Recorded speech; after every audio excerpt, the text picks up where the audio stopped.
Hello प्यारे बच्चों, तो कैसे हैं आप सब। आज हम सुनेंगे खटमल और जूं की कहानी। यह कहानी कई वर्ष पुरानी है। उस समय दक्षिण भारत में एक राजा राज किया करता था।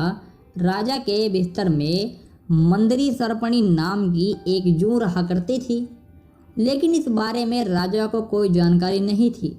हर रात जब राजा गहरी नींद में सो जाता तो जूं अपने घर से बाहर निकलती, बड़े चाव से पेट भरकर राजा का खून चूसती और दोबारा जाकर छिप जाती। एक दिन न जाने कहां से उस राजा के बिस्तर में अग्निमुख नामक एक खटमल भी घुस आया। जब जूं ने उसे देखा तो उसे बहुत गुस्सा आया कि उसके इलाके में एक खटमल घुस आया है। जूं उसके पास गई और तुरंत वापस चले जाने को कहा। इस पर खटमल बोला, अरे जू बहना, इस तरह का व्यवहार तो कोई अपने दुश्मन के साथ भी नहीं करता। मैं बहुत दूर से आया हूँ और सिर्फ एक रात तुम्हारे घर रुककर आराम करना चाहता हूँ।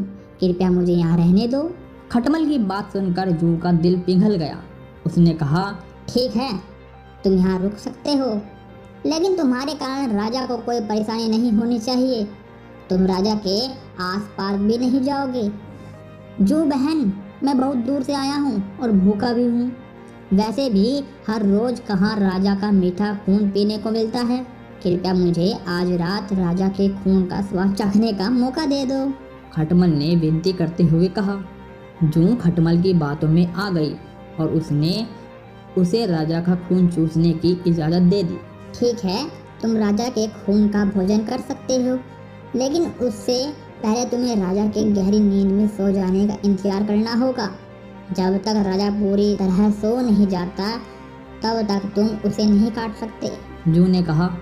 इस पर खटमल ने हाँ कर दिया और दोनों रात होने का इंतजार करने लगे। रात होते ही राजा अपने कमरे में आया और सोने की तैयारी करने लगा। राजा का शरीर बहुत तंदुरुस्त था और उसकी टोन बहुत मोटी थी। यह देखकर खटमल के मुंह में पानी आ गया। जैसे ही राजा बिस्तर पर आकर लेटा, खटमल ने न आओ देखा न ताओ और सीधे जाकर राजा की मोटी तोंद पर जोर से काट लिया और फिर दौड़कर पलंग के नीचे छिप गया। राजा दर्द के मारे चीख उठा और तुरंत अपने सिपाहियों को कमरे में बुला लिया। राजा ने सिपाहियों को आदेश दिया, सिपाहियों, इस बिस्तर में जरूर कोई खटमल या जूं है। उसे तुरंत ढूंढो और मार डालो। राजा के सिपाहियों ने बिस्तर पर ढूंढना शुरू किया तो उन्हें बिस्तर में छिपी जूं मिल गई और तुरंत उस जूं को मार डाला और खटमल बच निकला।